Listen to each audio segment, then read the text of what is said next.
Good afternoon, ladies and gentlemen. With me is Deepak, head of REFM UST Global from Chennai. Hi, Deepak. Congratulations, first of all, for winning the award. How do you feel about it?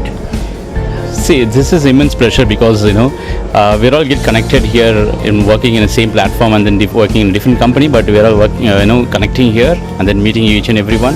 That to receiving an award in front of everybody it's a great pressure for us.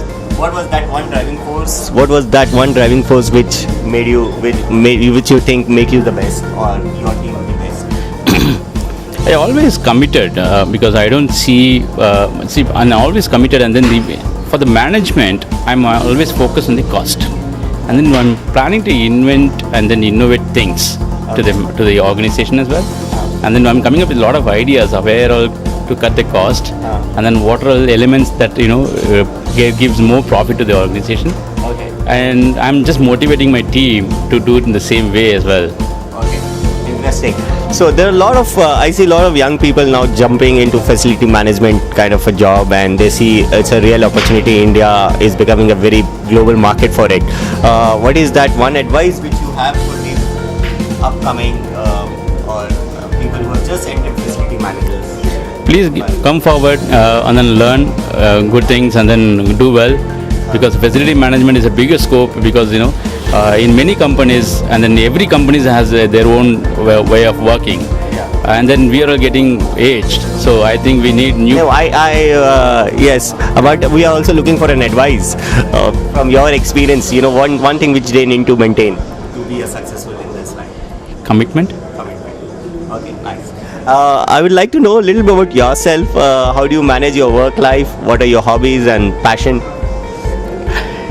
Nothing much to say about me, because I started from the junior level in admin.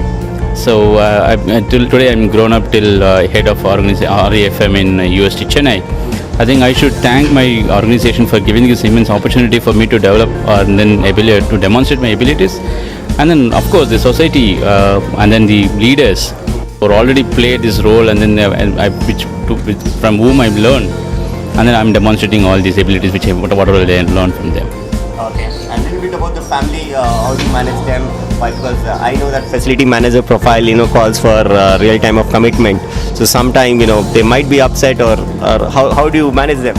My wife works in the same organization. She's a software engineer. We love each other, and then we got married.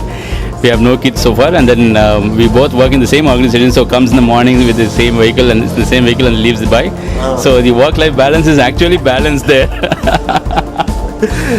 Whom do you look as your role model? One person who have really inspired you throughout? Or it could be a group of people. The managers whom all I worked, the one who gave me an opportunity to demonstrate my skills, not today, I think 11 to 12 years back. And then 3 days and 4 days back, I got really impressed with Dr. Abdul Kalam, quotes and all that. I really was into deep sorrow once he left the world. So I'm started following him from right now. In my organization, I think I have a immediate boss who is Mr. Hari Krishnan. He's very supportive, and then from him I learned a lot of things. He was so he was so helpful in terms of achieving the targets and goals. Hi, I'm Shrikant Acharya, and I'm the CEO of OfficeNeeds.com. We help businesses to plan and purchase office stationery and daily office supplies. Hi, my